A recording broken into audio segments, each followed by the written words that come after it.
Upon entering the preoperative department, we'll have you undress. We ask that you not bring valuables with you to the hospital. You'll only need to bring your insurance cards, ID, and one form of payment for any copays. We can store your belongings, or you may give them to your coach or family. To start, you'll be asked to change into a hospital gown. If your incision area needs to be shaved, the pre-op team will use special clippers to shave this area.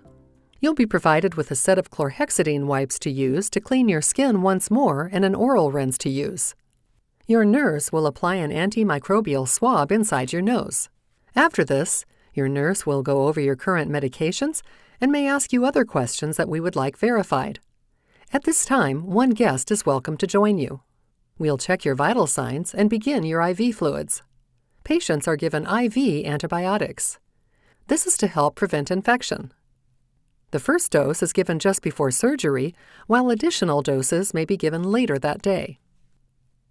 The anesthesiologist will come to speak with you prior to surgery to discuss the type of anesthesia you'll be given.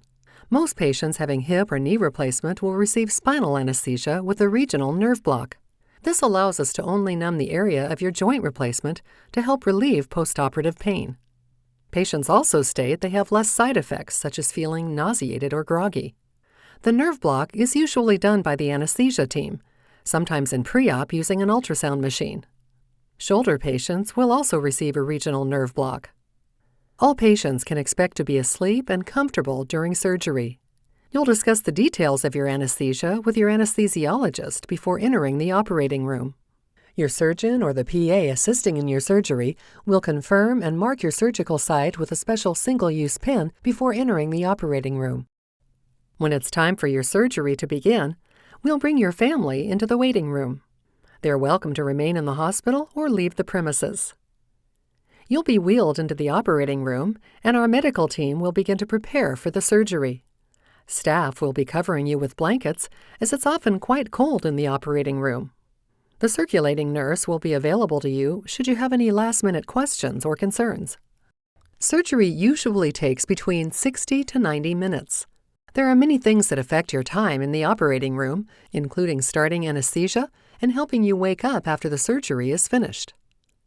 Once the surgery is completed, our staff will place you in your hospital bed. You'll then be brought to the recovery room, also called the Post-Anesthesia Care Unit or PACU.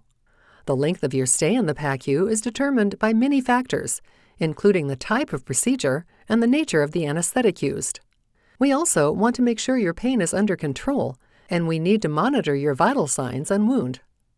Generally, patients remain in the PACU for 1 to 2 hours. Visiting may be restricted in the PACU. Family members may visit when you're in your assigned room after you're fully awake. Next, you'll be brought to your hospital room. All rooms at Connecticut Orthopedic Institute are private. We have many team members ready to care for you, but with so many faces, it can get confusing. Besides wearing our badges and writing our names down on your patient whiteboard, we also have color-coded our uniforms. Everyone should introduce themselves, and please feel free to ask any providers who they are. Staff in the light blue are the physician assistants. These licensed, thoroughly trained medical providers work closely with your surgeon in the operating room and monitor your care during your entire stay. PAs examine you daily and are in continued communication with your surgeon. Nurses will be seen wearing royal blue scrubs. Our dedicated team is essential to the care and the recovery of our patients. They have expertise in the post-operative needs of an orthopedic patient. Clinical care associates will be seen wearing green scrub tops. These staff members will provide care to you in the hospital, such as vital sign monitoring, bathing, or toileting. Team members wearing maroon are physical and occupational therapists. Physical therapy teaches you how to move safely while walking or when you transfer in and out of your bed. They'll also provide you with strengthening exercises to help with recovery. Occupational therapy retrains you how to self-care while maintaining any precautions. Environmental services and our dietary partners are our valued team members who you will see throughout your stay. Our goal is to make your experience exceptional, and we strive to provide a clean environment and tasty meals. Each floor has its own private kitchen, allowing meals to be delivered swiftly and at the appropriate temperature. Once in your hospital room, your nurse will provide you with information on your surroundings and any equipment you may see. Normally, as we walk around, we use our full lung capacity. When we find ourselves laying or sitting for longer periods of time, we tend to do more shallow breathing, and this can lead to pneumonia. An incentive spirometer is a small breathing device that allows you to exercise or use your full lung capacity to prevent pneumonia from occurring. Your nurse will show you how it works. We encourage you to take it home and continue with your exercises for at least 1 week.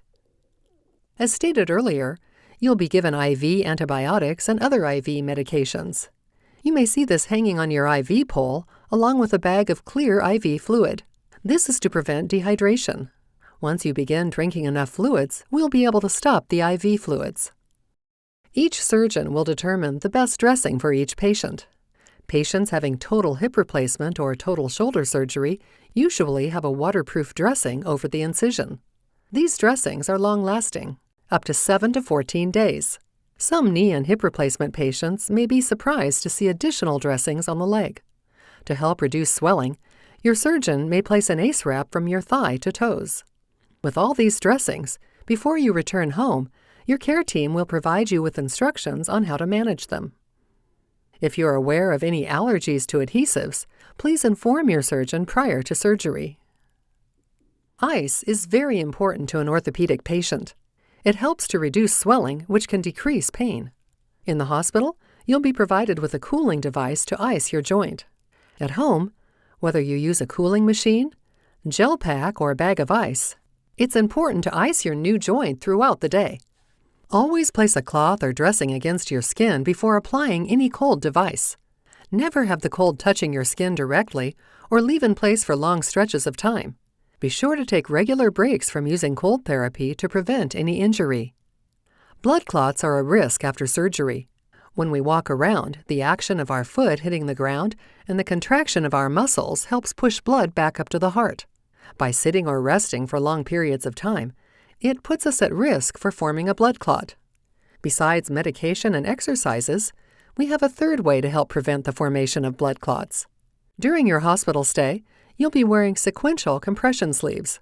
A sleeve is placed around each calf or foot. This is connected to a machine that slowly inflates the sleeves with air and gently squeezes your calf or foot, helping the blood to return to your heart. After a few moments, the air will release and the sleeve will deflate.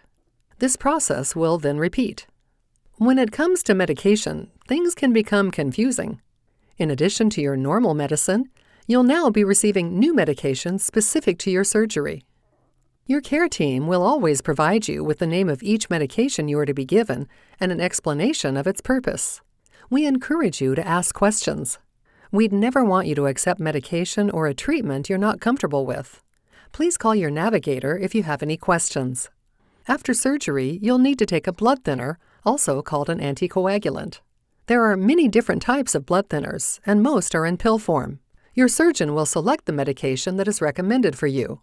It's important to be aware of which medication will be given and any possible out-of-pocket costs. Please review your guidebook for possible side effects. Our staff wants to make sure you are as comfortable as possible. It's unrealistic to expect a pain-free recovery. We use this pain chart so that you can help guide us to how much medication is required and its effectiveness. A rating of 0 tells that you have no pain, while a rating of 10 will let us know you're in extreme pain.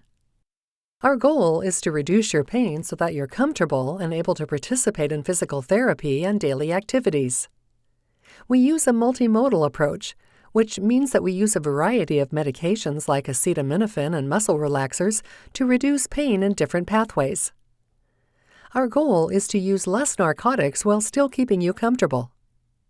You'll be given a regional nerve block and surgery that can last 1 to 2 days.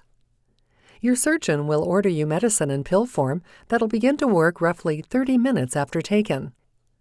It's important that you're honest with your care team about your level of pain. It's helpful to know that after surgery, the achy joint pain you experienced is gone, replaced with surgical pain, which is temporary and will improve with movement and time. We've already spoken on a few ways we try to prevent infection, including chlorhexidine cleanser, wearing clean clothes, and using clean towels. The most important step is hand washing, especially when using the restroom. Whether in the hospital or home, it's critical that you and your family maintain good hand washing. To wash your hands properly, you should be wetting your hands and applying soap. Rub your hands well. Remember to get between your fingers and under nails. While washing, you should sing Happy Birthday to make sure you're doing this for the correct length of time.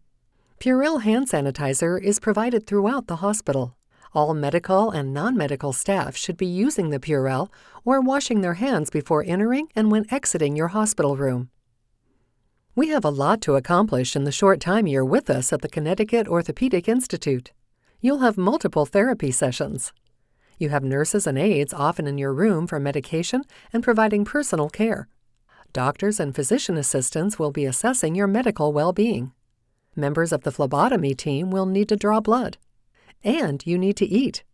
Furthermore, sleep is a critical component to the healing process. We do our best to give you time to rest, but there are necessary check-ins, including overnight. It's important to try to nap throughout the day whenever you get the opportunity.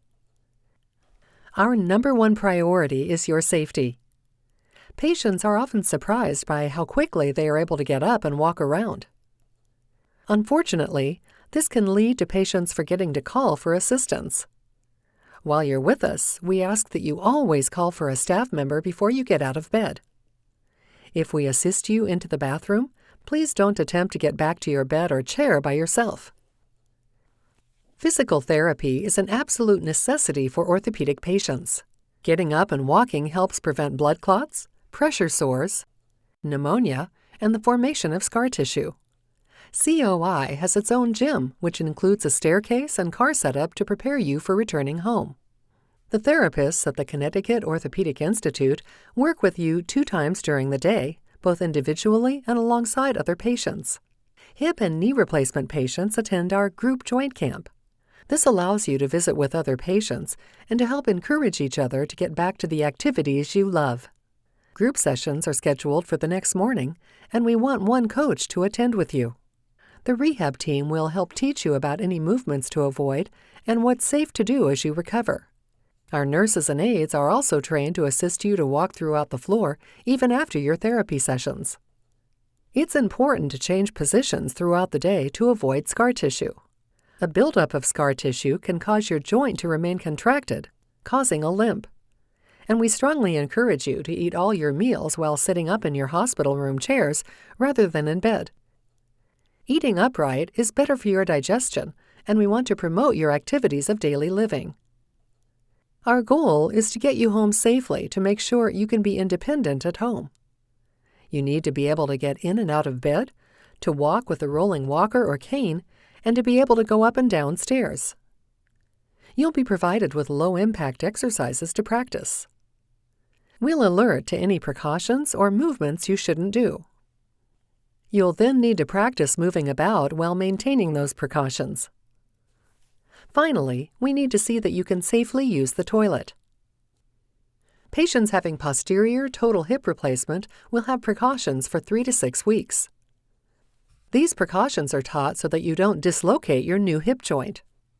You should never cross your legs. Don't bend over beyond 90 degrees. This can be tricky going from a sitting to standing position. Our therapist will teach you the best way to do this. Don't rotate feet excessively inward or outward. Do not twist at the waist. For total knee replacements, when crossing your legs, it can put a lot of stress on the outside and inside of your knee. From your hip to your ankle is a no-pillow zone. Extension, or how straight your leg is very important. If you don't get full extension, meaning 0 degrees, you'll walk with a limp. A pillow underneath your knee can cause the muscle to tighten and cause a contraction. Instead, place a pillow underneath your ankle. This will help gravity push your knee straight. Total shoulder replacement patients should not bear weight on the operative arm. Your arm will be placed into a sling or shoulder immobilizer, and you shouldn't attempt to rotate your arm outwards or towards your back. Always follow your surgeon's directions.